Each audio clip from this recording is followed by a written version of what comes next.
In this particular class, I'm going to open up with a short concept from the Yoga Sutras. And then the students will have a period of sitting quietly and understanding what they're bringing into class on this particular day. And then you're going to hear a kind of Dharma talk for about 10 or 12 minutes about core teachings in the yoga philosophy. That is a specific time to set the tone for this yoga class, for this particular training. Good morning again, and welcome to practice. Today, I'd like to unpack for you in a short narrative the 9 hindrances or the 9 antarayas of yoga. I will also discuss the 3 malas, the 3 difficult things, and then we'll talk about the solutions recommended in the Yoga Sutras, specifically basing a practice today on the quality of upeksanam, which means equanimity. And how do we get to equanimity? Before we go into those discussions, let's take a time to sit quietly together. And so you can find yourself funneling your mind down into your body instead of being in the hither and thither of thoughts. You can rest your hands in your lap. You're welcome to close your eyes. You might want to tip your chin a little bit down towards your throat. Lift the base of your skull.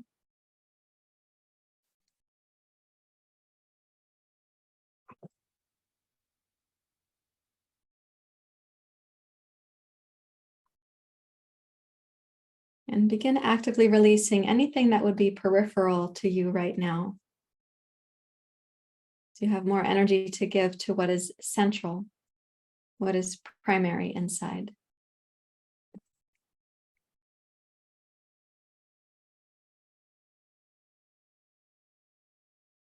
The more often we practice releasing what is peripheral and returning to what is central, the more often we practice, the easier it is to remember where this kind of home is, the abiding inner refuge of the heart.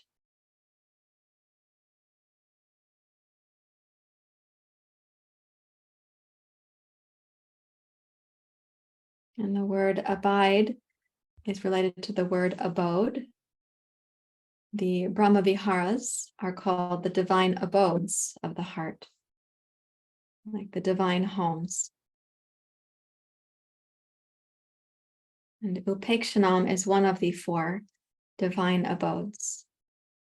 Its English translation is equanimity.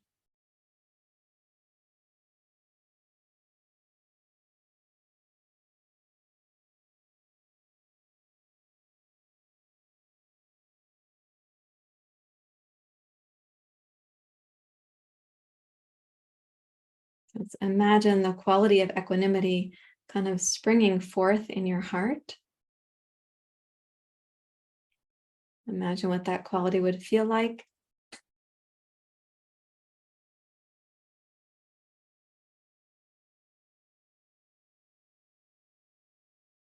You can imagine the quality kind of having a sensation or a sensory ambiance. And even maybe an image will come to you for the quality of upeksanam or equanimity.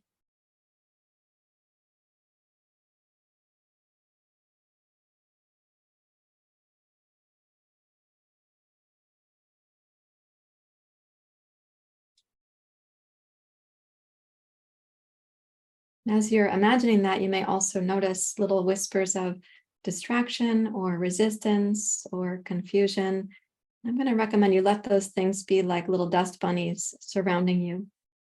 But concentrate your attention on the imagination of, the cultivation of, the possibility of equanimity or upeksanam.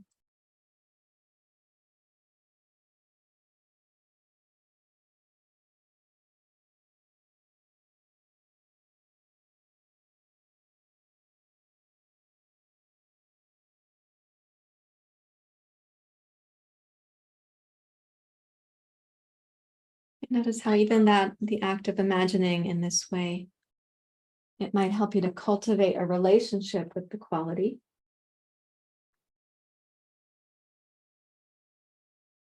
And it may slightly shift your mind and brain state as well. We know that imagination shifts us from time to time, as when we imagine a scary thing, can we also imagine a beautiful thing?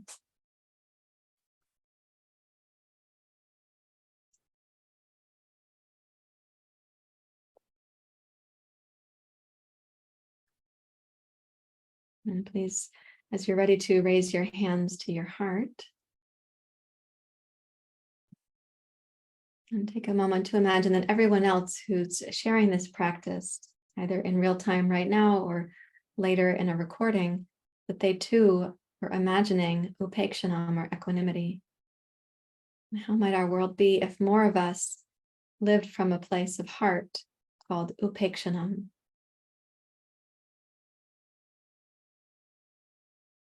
How beautifully we would be able to greet each other and to support each other, to claim both our responsibilities and our duties, and also to help others be responsible for their duties or their particular karmas.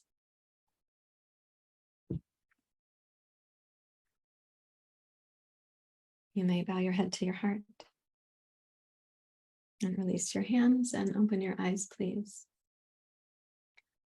So upeksanam is the fourth of the Bramhaviharas. There are 4 Bramhaviharas, and it's kind of the summation of the first 3 Bramhaviharas.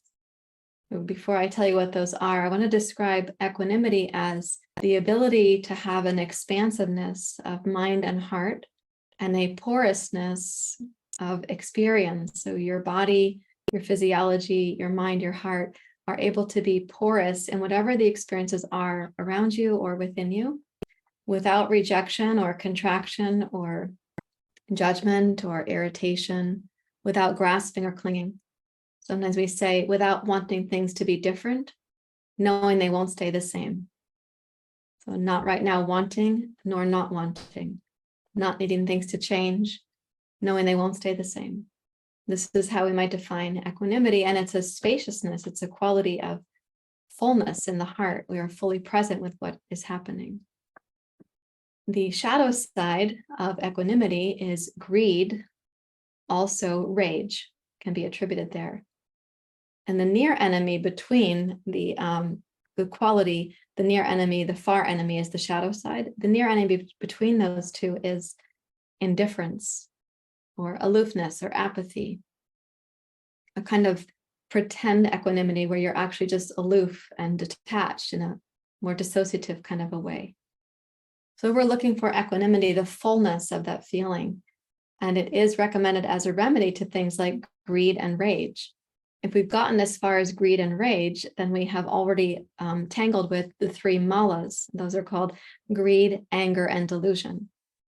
So by the time we're in the far enemy or the shadow quality of equanimity, we've already ingested enough greed, anger, and delusion to succumb there.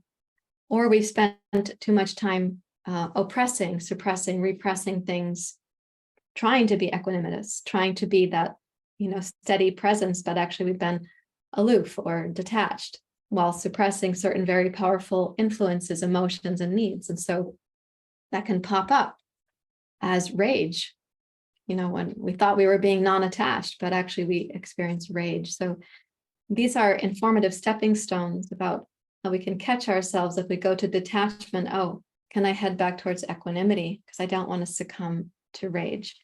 Another form of detachment that we see in today's world, which has a name, a contemporary name coming around in the last couple decades, is called spiritual bypassing. So if I'm using spiritual teachings not to feel things and I'm bypassing, I might land in the buckets of rage and greed, where I really want things to be different, versus taking myself over to equanimity or upeksanam. So the 3 malas, again, are greed, anger, and delusion. We all have the susceptibility for that.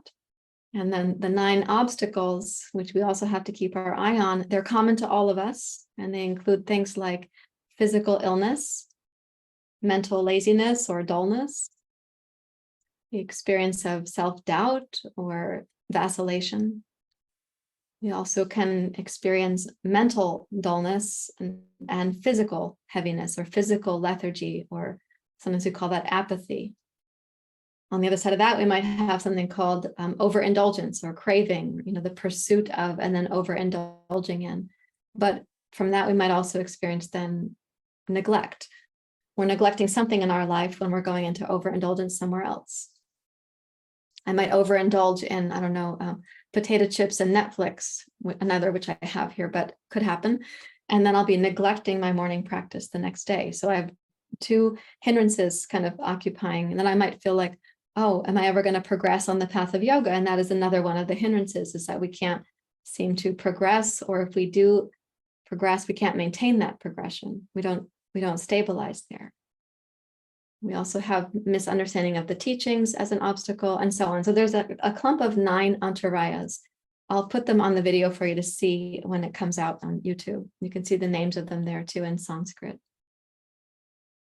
So in this case, if we keep our eye on those things, and we can have them at a spacious enough distance because we're experiencing equanimity, we can see these qualities almost like they're boats going along the horizon on the ocean, but we're here on the shore. Maybe we're in the lighthouse and we're watching the boats are going by as these possibilities, right? There's my laziness. Okay, there's my self-doubt. Oh gosh, the craving is so strong. Oh, I feel like neglecting my practice. Oh, I'm really feeling jealous of this other person. I'm going to intensify my efforts now because I'm misperceiving what the teachings are about. So we see these boats going by, and we want to have the fullness of equanimity. So our first response to this stuff might be, I see the suffering that those things are capable of. And I know that suffering in myself because I have the capacity to reflect on it. In response to that suffering that I have co-created with myself, that I see also in other humans, can I respond with compassion, which is karuna? Means I have the ability to feel the suffering that's possible, the suffering that has happened, and even the suffering that is yet to come. And when I feel it, I want not only to have an empathetic resonance with that suffering, I want to take wise action to alleviate that suffering. That's called karuna. Now my equanimity has the first seeds of being able to stay full in my heart when I see the boats going by. Right? The second of the Bramhaviharas is called Maitri, means loving-kindnes. In the Buddha's language, it's called metta. So now as I see these boats going by, can I have like a little prayer? May all who might succumb to those things be free from unnecessary pain or suffering. May all of us be less likely to succumb.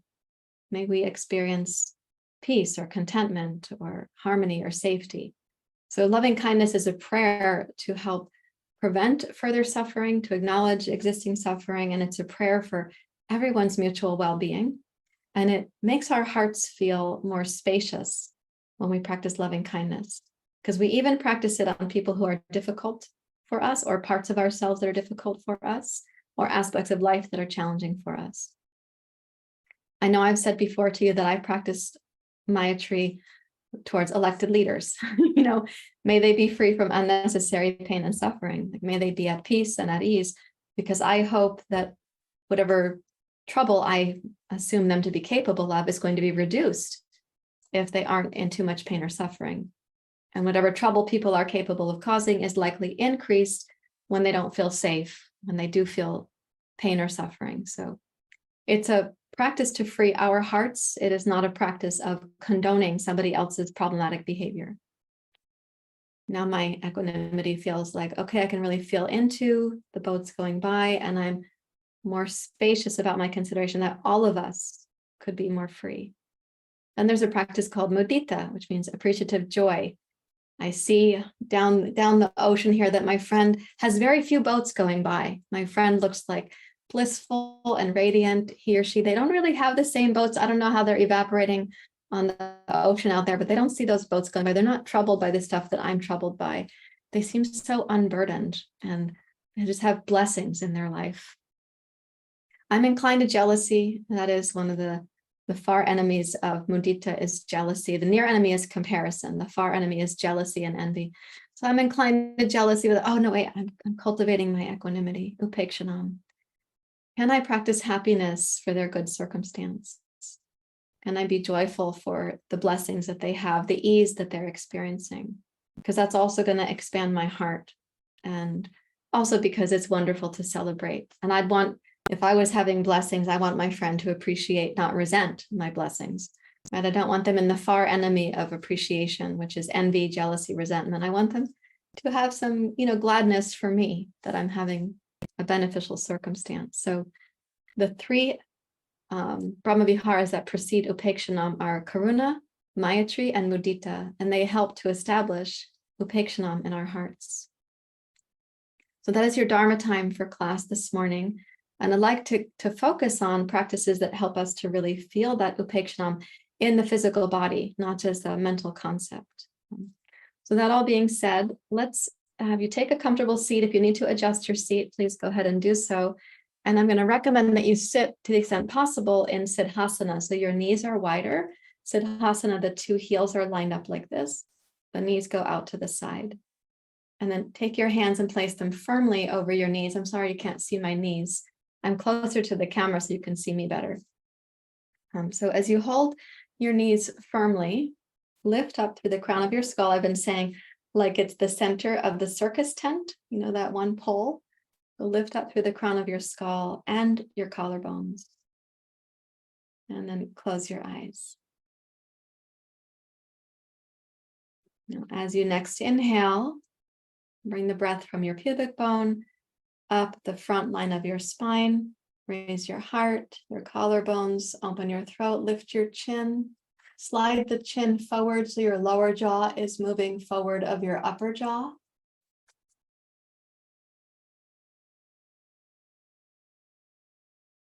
With your next exhale, bring your chin down and round your spine.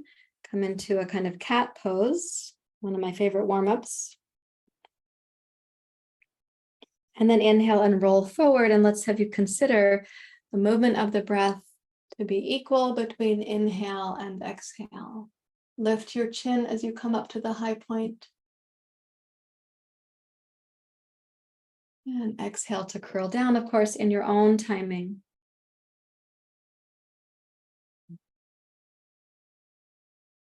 As you're rolling up, with each breath, consider making it smoother than the one before.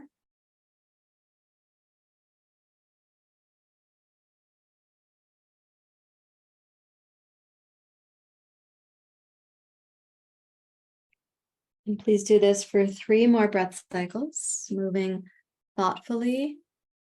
Each time you inhale, raise up the possibility of upeksanam. And each time you exhale, you curl down and in. Think of releasing or squeezing out what would not be helpful for you to hold within.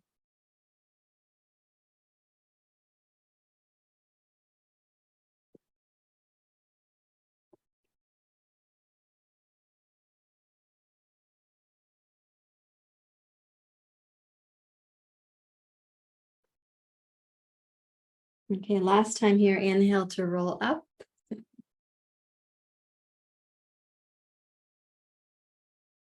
And exhale to curl down.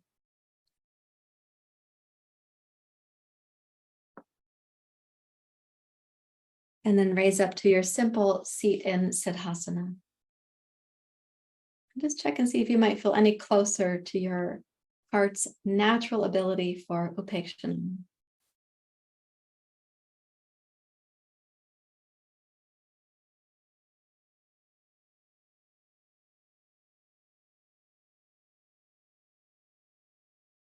And now I'd like you to cross your ankles. It's called Sukhasana when you cross the ankles, and go ahead and put your right ankle on the outside and left ankle therefore on the inside. Now your knees are closer to each other. So take your left hand over your right knee, lift up through the spine and the heart, rotate to your right. As you place your right hand on the floor behind you, press your right knee down so your left hand is firmly fixed. And then rotate your head to the right.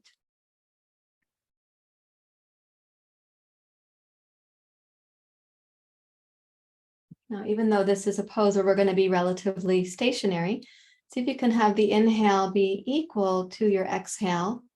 Give that a try for a few breath cycles. Don't be coercive, please, but rather take a stance of inviting. that inhale can be equal to balanced with exhale, and vice versa.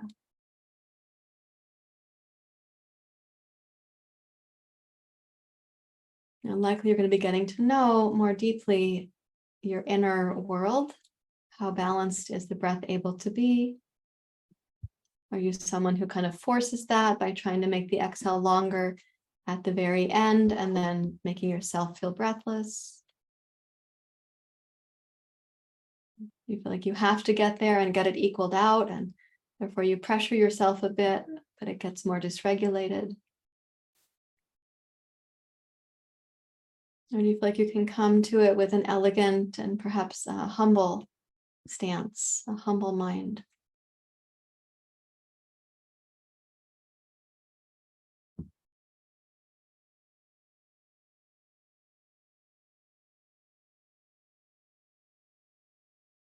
And then rotate back around to center. Remind yourself that greed is not recommended. It's one of the three malas. And greed can show up as working harder in the yoga to get it right, so that we can let that dissolve a bit. Cross your right hand over your left knee and place your left hand behind you. Of course, before we let something dissolve, we have to acknowledge that it's there, that we actually do it, that it's one of the seeds of our human behavior. So please turn your head to your left and pull the left knee down to secure your right hand. Reach out through the top of your head. As you're twisting left and turning your head left, you can close your eyes if you like. See if you can again balance your inhale with your exhale.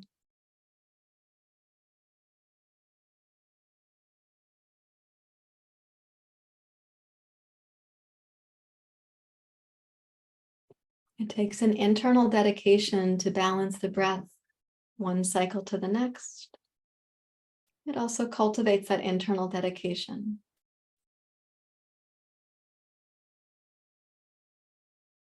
And notice again, if you do it from a place of curiosity or humility, a desire for elegance in your practice, not a desire for perfectionism.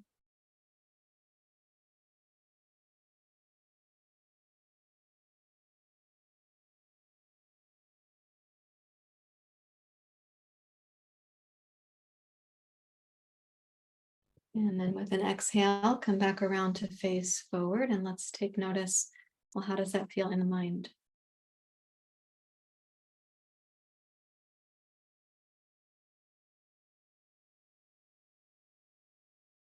Place your hands out to the side, and in fact, cross the ankles the other way. So left in front, right behind in your Sirsasana. Place your hands out to the side on the floor near. Okay, and then turn the left hand palm face up. This will be a moving practice. So let's inhale, raise your left arm, and just try to get a sense of the pace of that.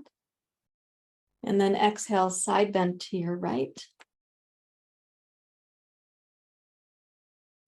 Inhale, come up to center with your left arm near your ear. Exhale, open your left arm, turn your head to your right. Inhale, raise your left arm, turn your head to center. And exhale, lower your left hand down to the left. Inhale, raise your right arm. So pace that with the length of your in-breath. Exhale, side bend to your left.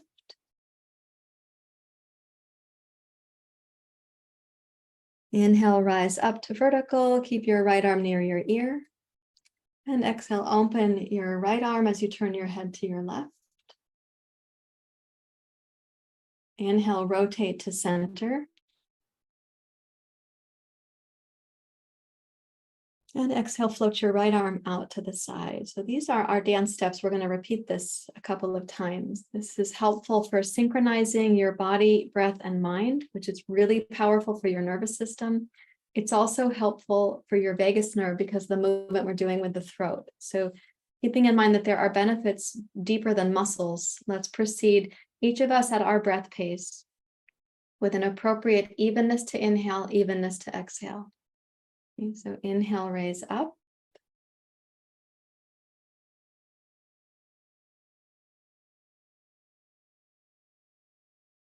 In your own timing, exhale, side bend to your right. You're squeezing the ascending colon. Inhale, rise up using the left low belly. Exhale, open your left arm, turn your head to your right. Inhale to center.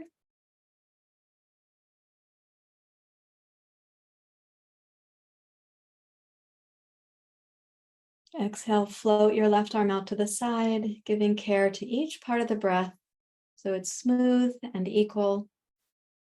The pauses are obvious but gentle. Inhale, raise your right arm.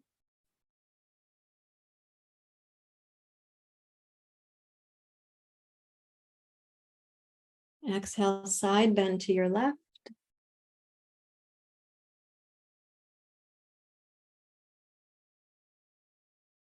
Inhale up to center using the right low belly. Exhale, open your right arm, turn your head to your left.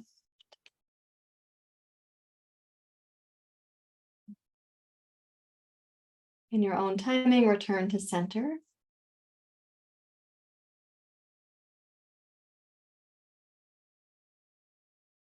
And exhale, float your right arm out to the side.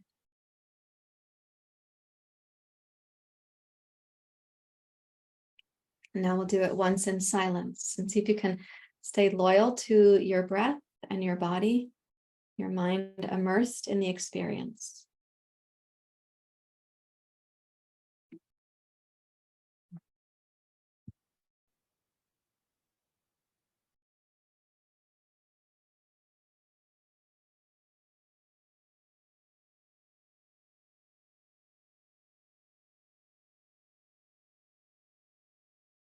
You might notice instincts for rushing or for forgetting, but keep coaxing yourself to stay with your practice.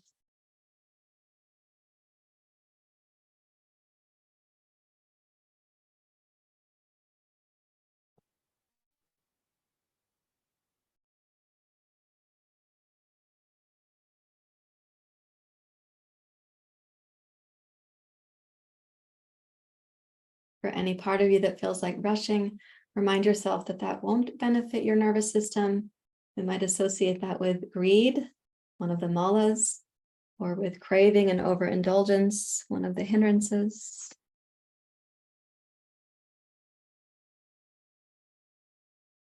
It could lead to things like impatience or irritation. Those aren't wonderful qualities, even though we're susceptible to them.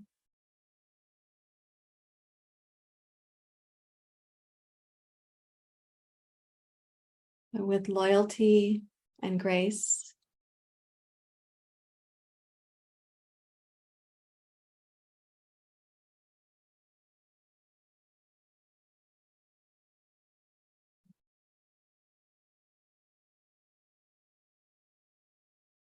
and then taking notice about the feeling tone and the echo of the practice.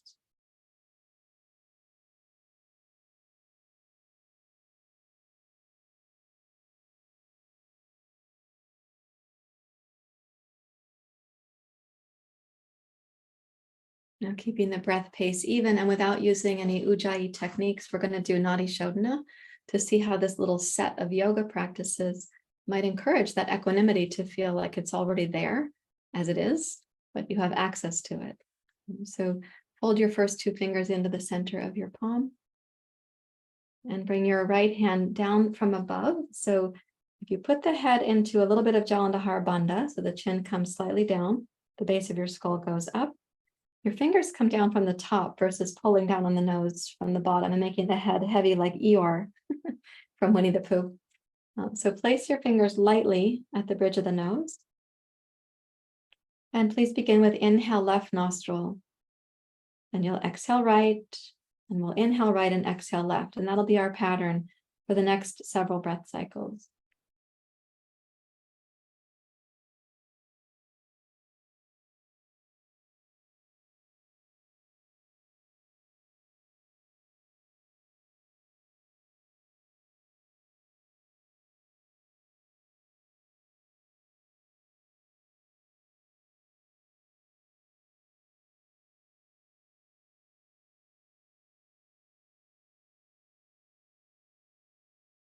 Do your best to balance your in-breath and your out-breath. Think of an attitude of like evenness of effort or elegance of effort.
And finish with your next exhale through the left nostril.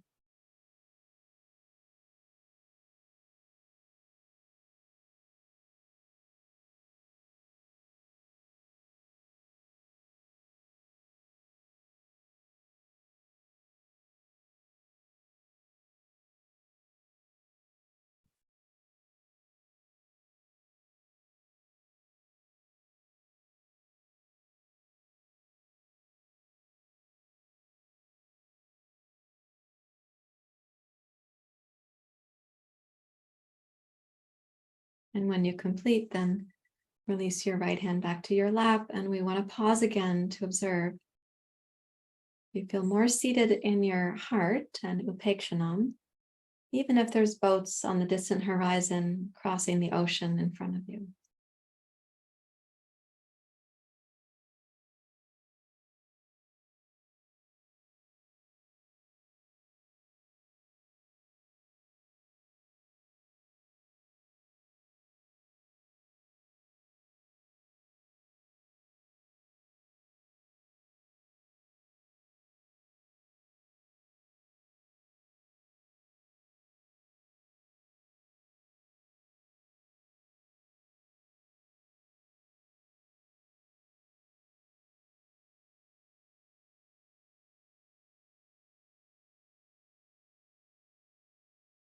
If that is like a short practice in its own, you could just do those particular physical practices. You could do 2 of those, or you could do all 3 or 4 of them.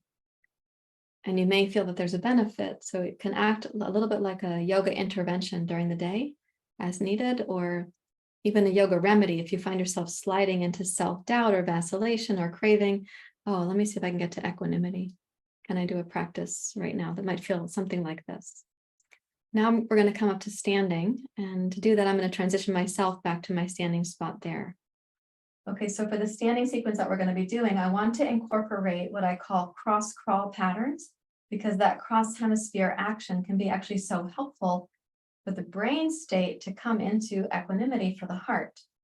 I was leading a support group earlier this morning, and one thing I said to a couple of members in the group is they had become very left shifted. Their left brain was dominating their perspective on things, and their right brain, then it gets a little bit like anemic or deflated, right? We don't have such access to it. At other times, we might become very right brain in terms of being primarily consumed by anxiety, fear, terror, or dread.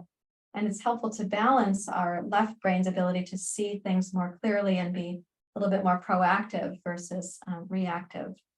But if we go left shifted, we can become very like intellectualized or solution oriented. We might miss the experience of empathy and consideration and awe and possibilities. So we want to balance the 2 hemispheres of the brain, and cross-crawl patterns are a way that we can do that. So come to the front of your yoga mat. Let's call this the front of my mat. We're going to be coming down into chair pose like this. Then we'll rise up to stand, and we'll do 1 leg. And when you step backwards to your lunge position, you're going to change the arms. And then that's going to become what you might think of as part of your sun salutation there. When we step forward, we're also going to use a cross crawl pattern. So it's okay to take your glasses off. I'm going to do that. I can't see you very well from here anyhow, since the glasses are the wrong ones. Okay, join your hands together at your heart. Let's use the Ujjayi breath because it has this important tonifying capacity for the pelvic floor and the internal stabilizing muscles, the transverse abdominis, the multifidi. So come into your Ujjayi breath. The diaphragm will move down during inhale. It comes back up during exhale. And now inhale, sweep your hands down, wide and up. Okay, bend your knees, chair pose. Press into your left foot. Inhale, raise your right knee and open your right arm. Exhale, switch as you step back. Inhale, raise both arms. And exhale, step forward. So your left arm's going to come forward, right arm out to the side. And inhale. Exhale, bend your knees. She's doing her public bathing practice. Inhale, press into your right foot. I got distracted by her. Exhale, switch as you step back. Inhale, raise up. Exhale, step forward. Inhale, upward hands pose. Exhale, chair pose. Inhale, rise. Try to keep your breath now balanced, not with mine, but with your own. Here's the exhale.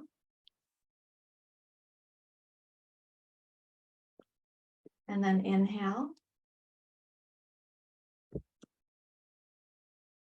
This time use the exhale, rise up.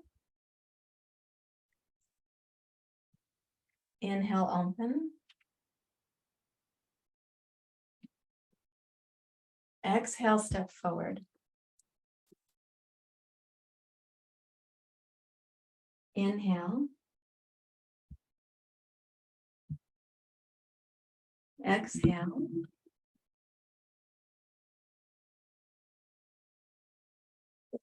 Inhale, raise up. Stabilize on your right leg. Here's the exhale. Inhale.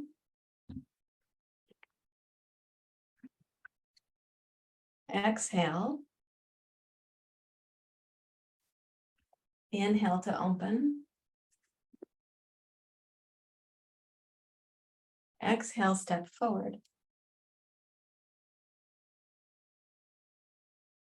Inhale.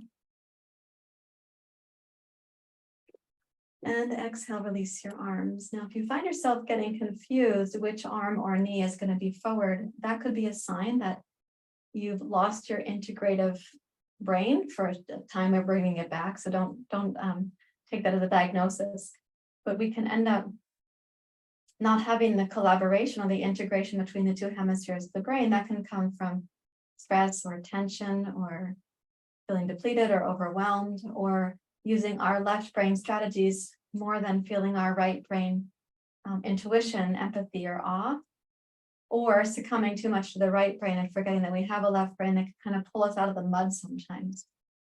So if you got confused, if you're, oh, oops, I did it, ipsilateral instead of contralateral, if you had that happen, don't worry. We're going to go through it again now, and we'll practice each of us at our pace to see if we can make that sequence fluid, and I'll be adding to it.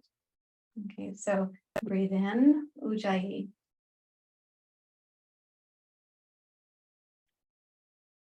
Utkatasana.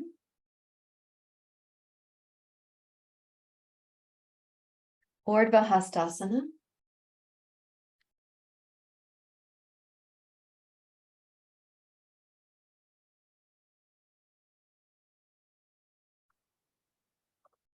Reaching back.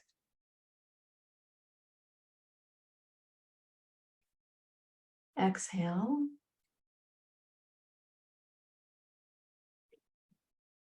Inhale.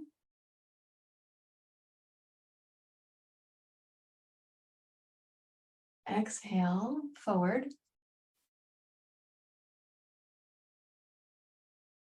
Inhale.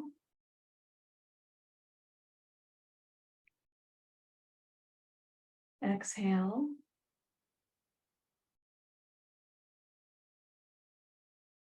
Ardha.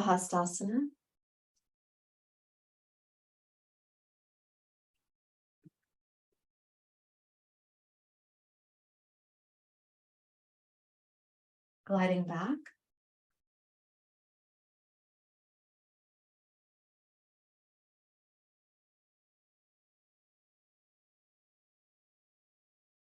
Opening.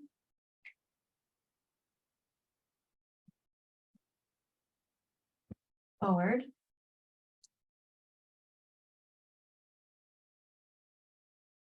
Inhale.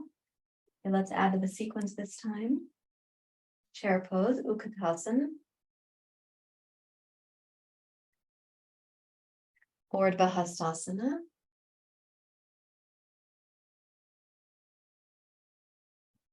Exhale. Gliding back.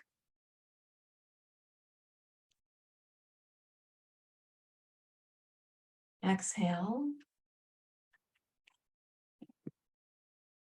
Inhale, open.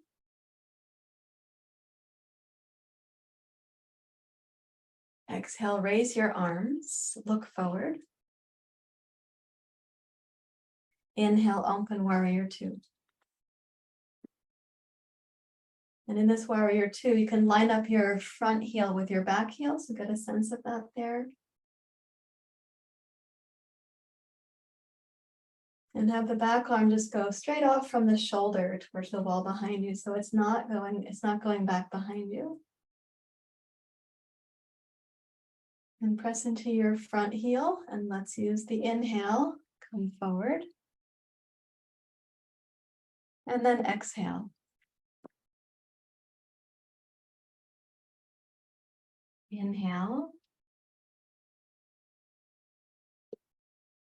Exhale.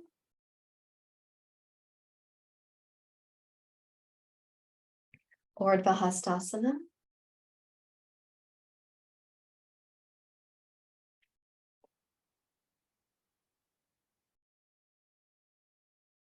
Gliding back.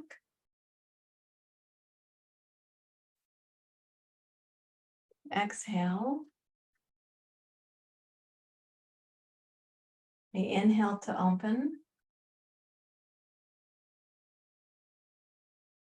Exhale, raise up, look forward. Inhale, warrior two. And line up your front heel and your back heel to the best of your ability. And the back arm is not further back nor forward, can just go straight back.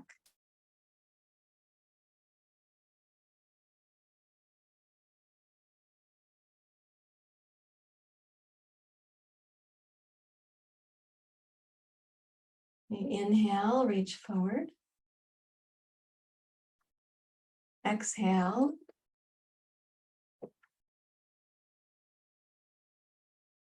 Inhale. And exhale to Uttanasana.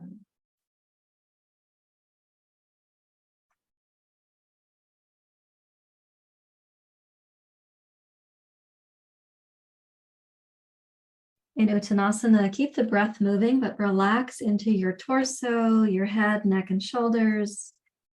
Energize your legs just enough to be stable and grounded.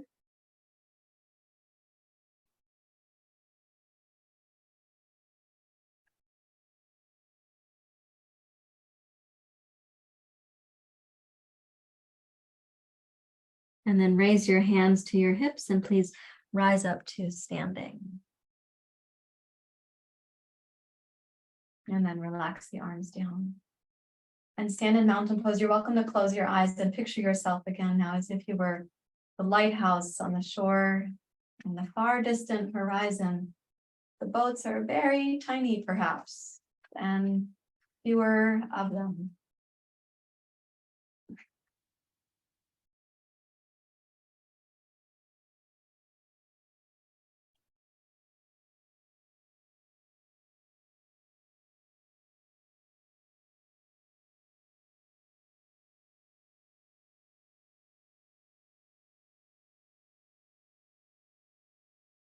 And then you're welcome to open your eyes if you'd like to. But there are certainly times in my private practice with students when I see individual clients where they have lost that sense of their integrative brain, left, right, and for a number of reasons.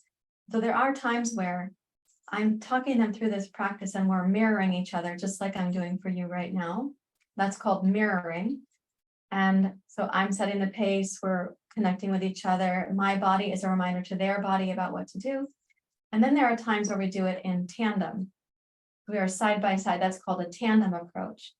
And then we think of that as like we're tandeming our brains together. And in each case, there are brain circuitries for the student and also for me, of course, but it's on behalf of the student where there's a healing thing occurring. So this mirroring, reflecting, it helps to awaken certain brain circuitry for the felt sense of being seen and supported directly on. And this tandem is like a sense like of having a tandem support, like a partner brain or somebody who's attuned to, rhythmically attuned to you. And I think this might be why certain dance forms, they have different places where you move in and out of the relationship. And it's so helpful for people's mental health to do certain kinds of dance like that. Particularly if there's also cross-crawl patterns involved in the dancing. It can just be really terrific for overall brain health for your whole life.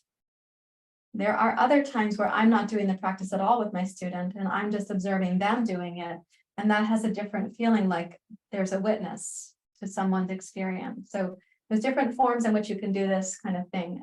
We're going to add another cross-crawl pattern right now. So please take a wide stance. Okay, place your hands on your hips here and then come forward and down. Walk the fingertips forward. Please return to your Ujjayi breath in case it got a little bit, you relaxed it while I was talking, of course. So come back into the Ujjayi breath, energize your legs.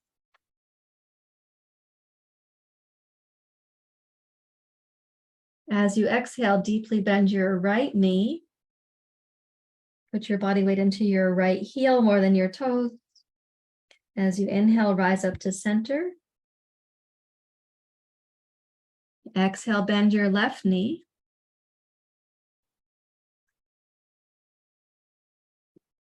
Inhale, rise up to center. Exhale, bend your right knee and take your right arm out to the side. Inhale, return to center, including your right hand. Exhale, bend the left knee, open your left arm out to the side. Inhale up to center. And let's go to the right with the exhale. And if you'd like to, you can raise your left arm forward. And then inhale, touch the fingertips down if you need to. And exhale, glide to your left arm sideways, right arm forward. And then back to center. And you may just choose to take the arms forward in that position, or they can touch the floor again. So the inhale is to return to center. And the exhale is when you're going down and to one side, putting your weight into your heels more than your toes, so that you're more grounded in the back body, the sitting bones, the outer hips. Less tipping forward into your toes, your knees, or your nose.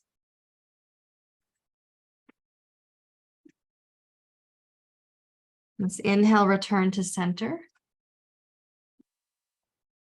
And exhale, walk your hands back between the line of your feet.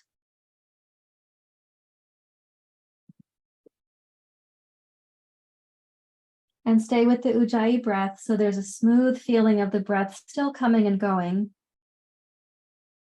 Reach back to interlace your fingers at the small of your back. And as you do that, roll your shoulders away from your ears and your shoulder blades up towards your hips.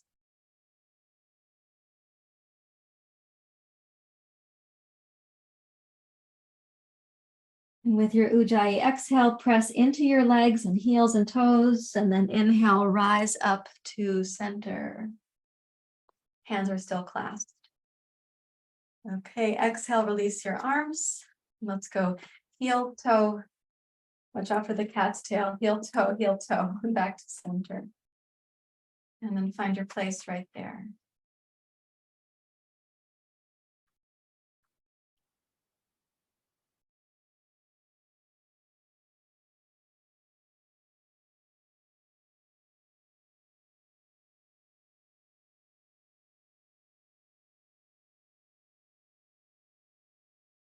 You take a wide stance again, please.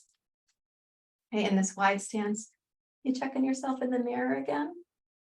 Yeah. Okay, we're going to add a twist to this experience. So when we come down, there'll be a twist to the right, and then you're going to hear me say, deeply bend the opposite knee. So you're going to be moving back to your left. So let's come down to Prasarita Padottanasana to start. This time, place your fingers underneath your shoulders. And then let's place the left palm between where both hands are now. And you could use a block for that if the floor seems far away. By all means, support yourself with a block. Okay, take the right hand across the left hand to start. Something like this. And then inhale, open to your right. Exhale, deeply bend your left knee. Inhale, straighten the left leg, twist to your right. Exhale, return your right hand across your left hand. Inhale, twist to your right. Exhale, bend your left knee, excuse me. Inhale, straighten your left leg, twist to your right. Exhale, bring the right arm down and cross your left hand. Once more, inhale, twist to your right. Bend your left knee. Inhale, straighten that leg as you twist to your right. And exhale, cross your right hand over your left hand. Place your right palm where your left palm has been, and we'll change sides. So cross the left hand over the right. And then inhale, open to your left. Exhale, bend your right knee. Inhale, straighten your right leg, twist left. Exhale, bend the right knee. Inhale, straighten your right leg, twist left. And once more, exhale, bend your right knee. Inhale, twist. And exhale, come down. Sorry, I missed a step there. I just got so much joy. Come on up to standing. I've got so much joy looking at the paintings. These are watercolor paintings from the streets of India. And I forgot to have you come down and up. I apologize. However, let's go heel toe to center. So the bottom one is Varanasi. This is the Ghats in Varanasi. I know you can't see it that well from there. The middle one is the Himalayas up in Kathmandu. And the top one, which you can hardly see at the moment, is Tiruvannamalai in southern India. So I'm admitting I was lost in the joy and I forgot to have you come down like that. Okay, let's take a blanket to sit on, please. I'll take a picture of that wall for you guys so you can see it sometime, maybe on the website. Okay, so come back down to a seat. I'd like you to have 2 blocks nearby.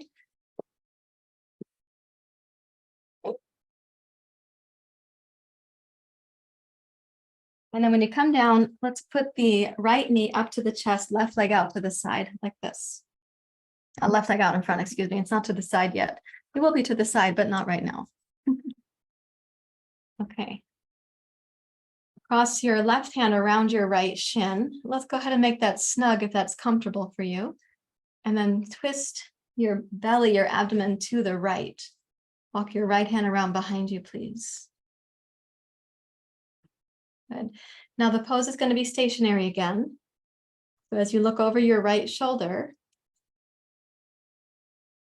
come into your Ujjayi breath and balance your inhale with your exhale. You have a little pressure of your thigh against your torso. So that means the breath will want to go into the back hemisphere of the body.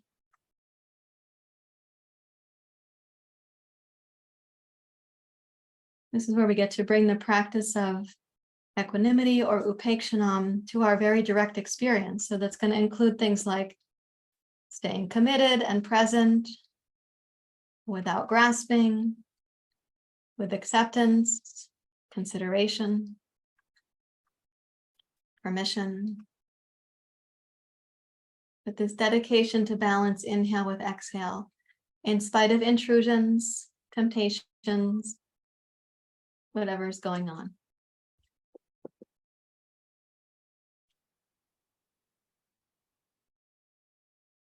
Now, if it's comfortable for you to do so, raise your left arm and cross your left arm over your right knee. Hello. Now, the twist may have a little bit more leverage, but you want to use that leverage wisely while still balancing your inhale with your exhale.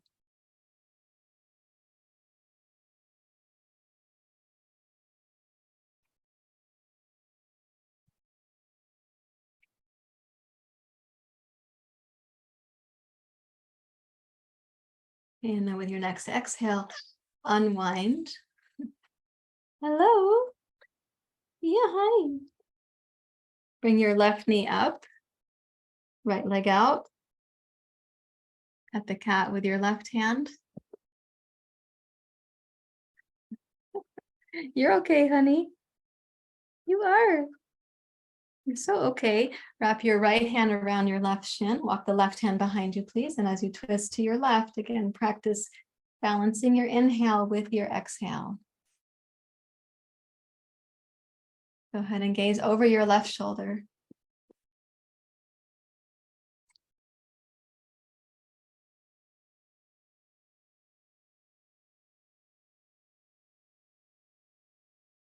And listen for how you cultivate that quiet dedication that balances each breath cycle.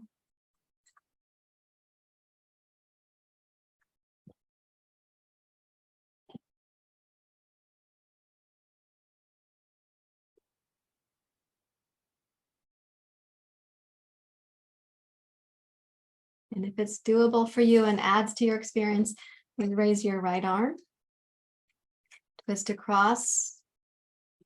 As you cross your arm over your knee, you might find that your twist includes a bit more of your thoracic spine. This option is best chosen if your breath does stay equal between inhale and exhale.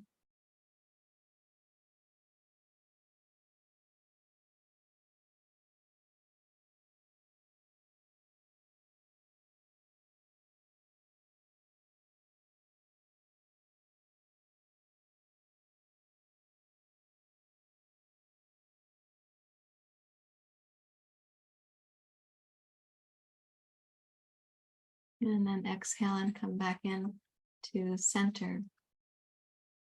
Cross your ankles, please.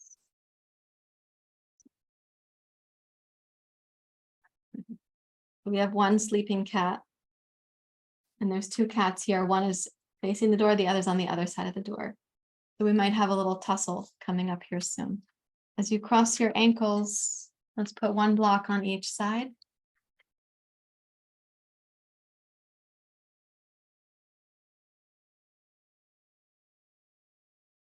Okay, great. So we're going to keep the left foot in what's called Sirsasana. I mentioned that earlier in class. And then the right leg goes out to the side. So this is the base position for a pose called Janu Sirsasana. And there are many variations on these poses. So what we're going to be doing is first twisting to the right with the forward bend, and then we'll be using the twist to the left with the side bend. And we'll see how those two contrast with each other. So lift up through your torso, twist to your right, and inhale, raise your left arm.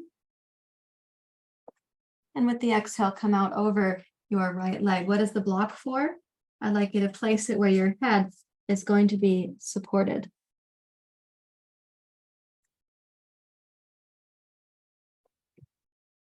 And keep reaching back with your left hip towards the blanket where you are sitting. So you can sense that you're lengthening the left side of the torso, and actually you're giving a little squeeze to the right side of the torso. Because we began with a larger angle between the left thigh and the right leg, this is a forward bend with a twist and a side bend. The side bend is that the left side torso is more open than the right side torso.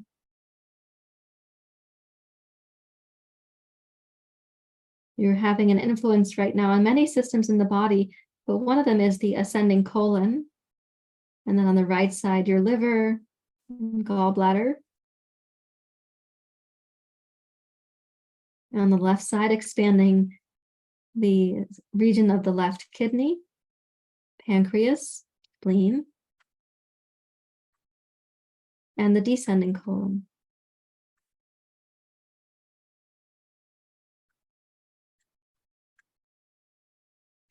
And inhale, raise your left arm. Let's rise back up.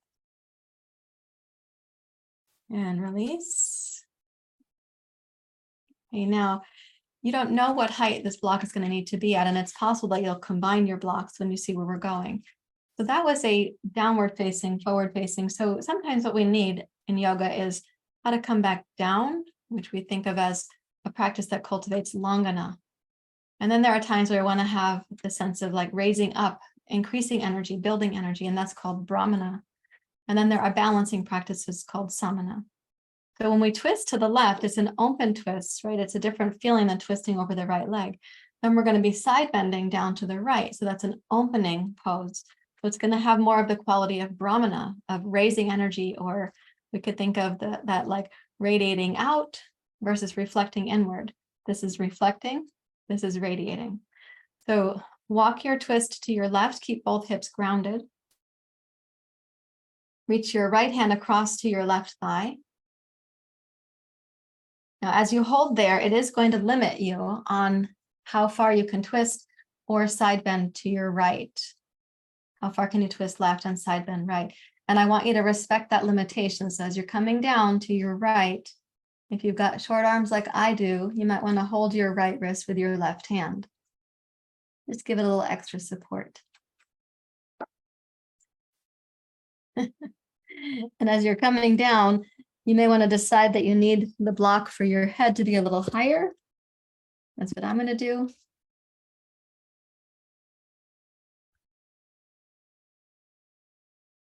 And then as you get set, raise your left arm and come up and past your left ear.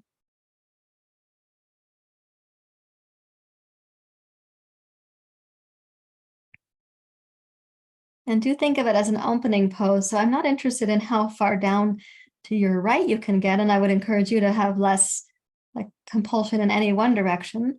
Let's think about, are you able to rotate your torso, your chest, and your heart kind of towards the ceiling?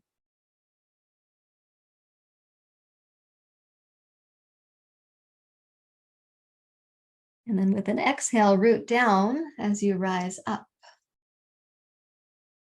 And then releasing from this side.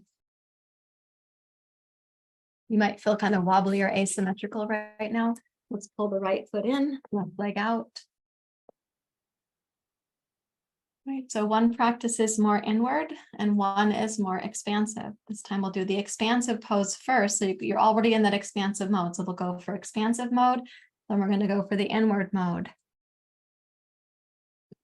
You might set these up in advance, making a guess. Of course, you don't always know. Cross your left hand. If you can, hold on to your right thigh. Right hand behind you. And if you want to, you can use your right hand to hold your left hand if you've got short arms and you want to give a little support there. Side bend down to your left, but maintain your twist to your right.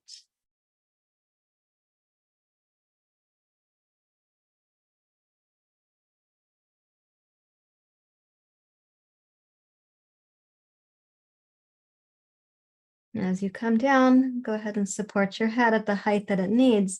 And if it's something that inspires you, reach your right arm up past your right ear. And notice the capacity you have for twisting your upper torso to your right.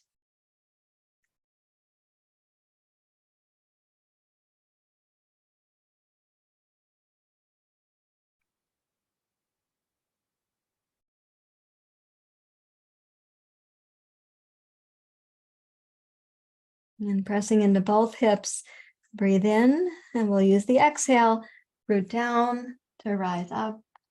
Release your right arm, rotate towards your left leg.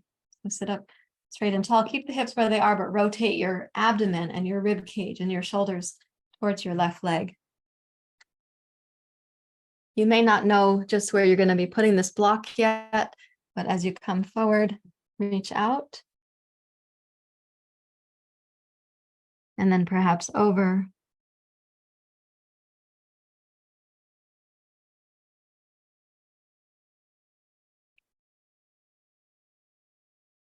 And see if you could maintain your relationship to the Ujjayi breath in the position that you're in now.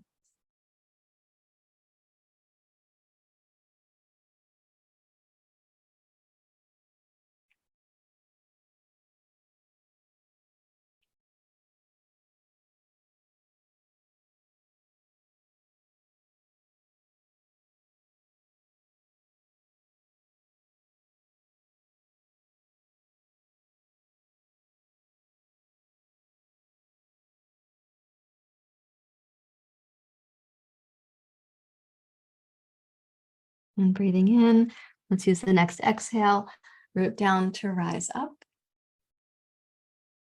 And release your right arm, bring the left leg in. And find your seat right there.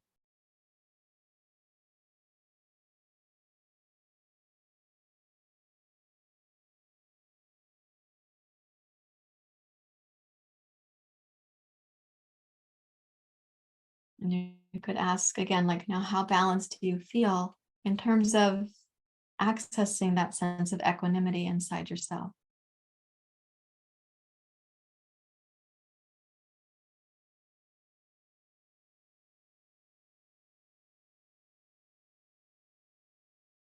Okay, and then let's come down for Shavasana, right? So stretch out, make yourself comfortable for Shavasana.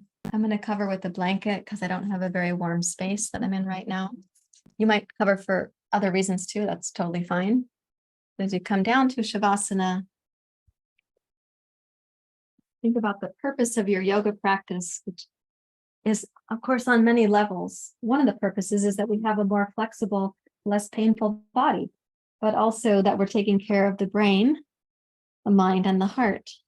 And by heart, I don't mean just the organ of the heart, but these qualities of heart that we actually have access to.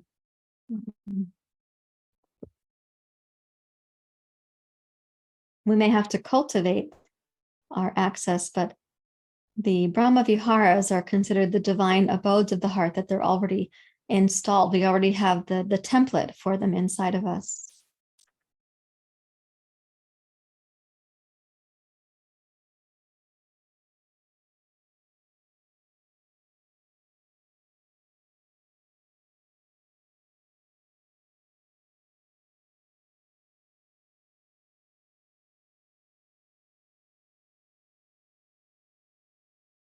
When you come to rest, I'd like you to imagine yourself as you're at the shore and the boats have gone even farther out.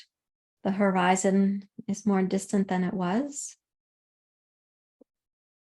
The boats are tiny and barely visible, and there are far fewer of them.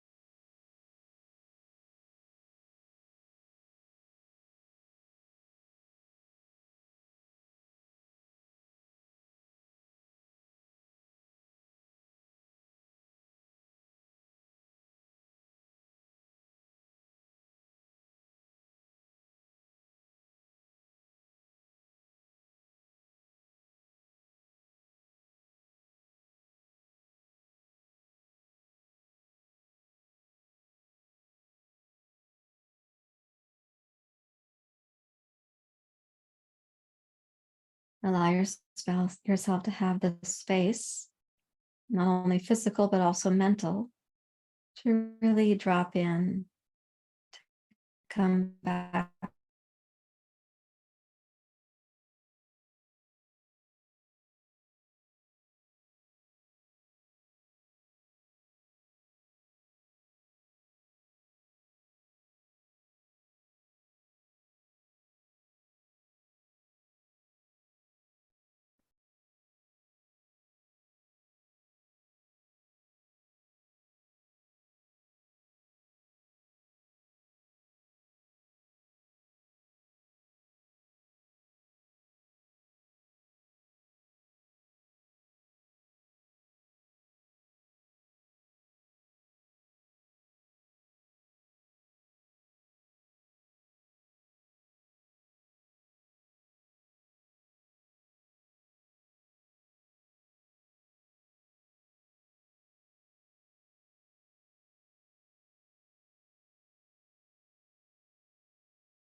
Allow your body and your mind to continue dropping in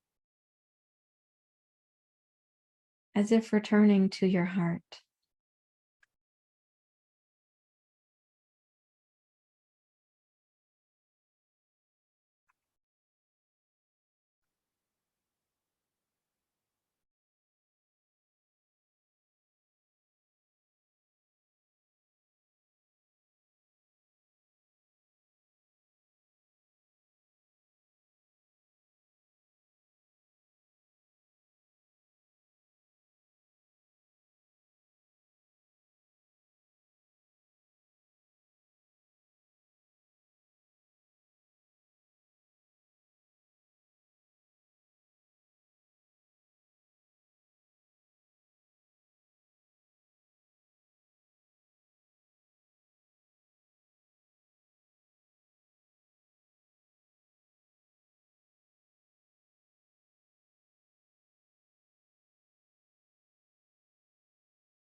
Allow it to go a little deeper now.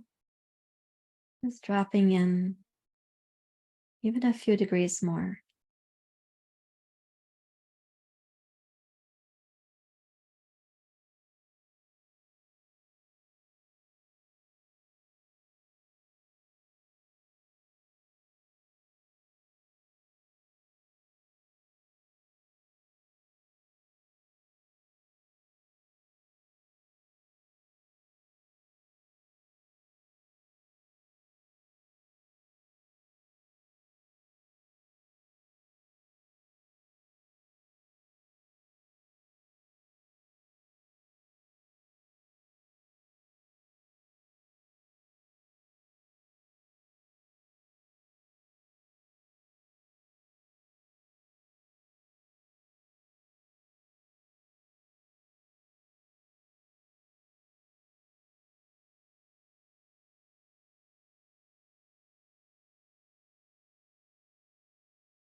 As you rest in the quiet of the heart. Allow your body to go even deeper now, releasing whatever physical tension or burdens have been there.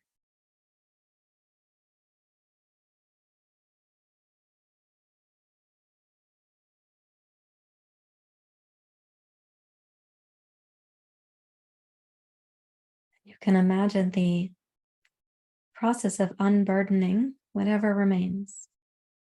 Imagine it like setting aside, lifting up and out, giving it over to the earth or the ocean or the sky, offering it over to fire or to wind.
Now allowing the heaviness of the body to stay, and yet for the mind to become a little more clear like the sky, while the heart stays kind of porous like the ocean.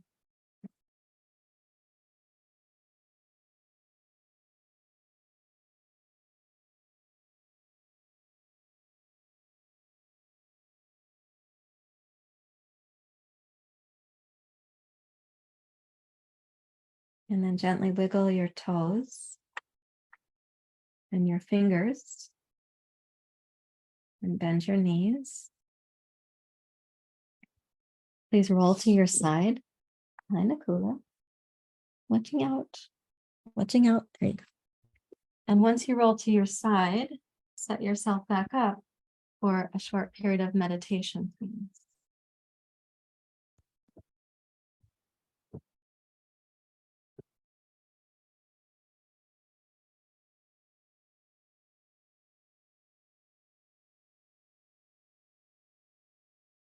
And you return to your seat for this meditation. Make it a comfortable seat so you don't have physical distractions that wouldn't be necessary.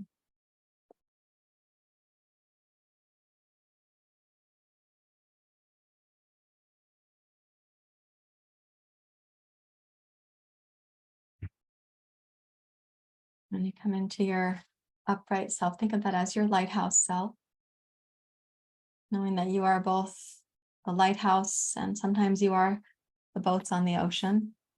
You are also the ocean itself.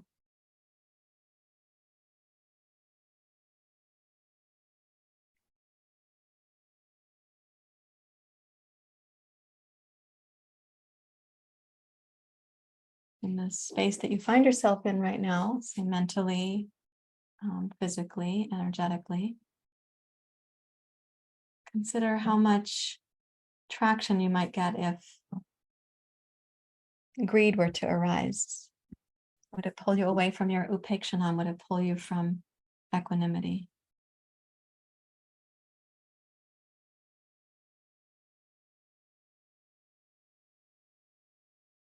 And how about anger?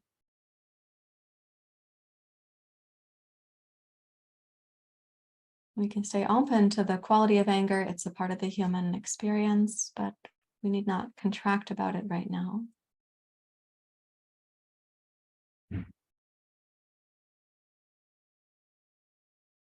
And how about delusion or misperception?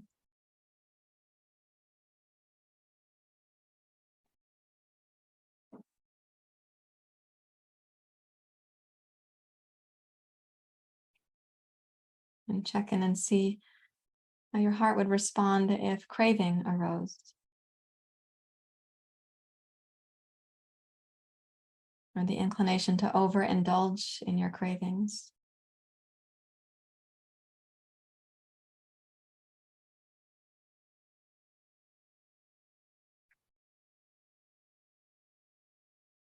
And sort of check on the size and the appeal of self-doubt. Where does that live right now?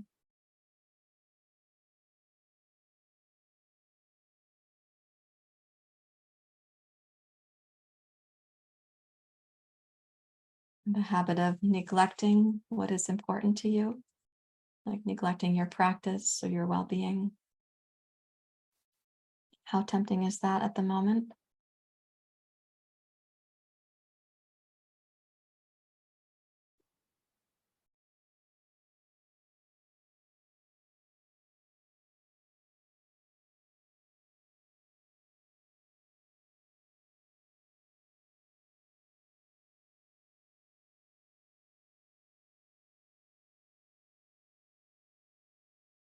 Any one of the tiny boats in the distance, how much traction do they have now?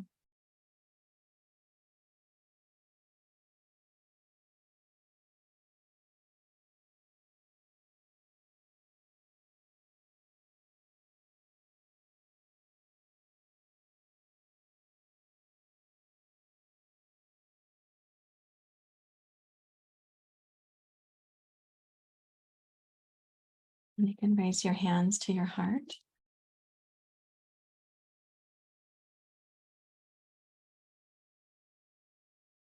Appreciate yourself for the efforts that you've made. You may bow your head to your heart.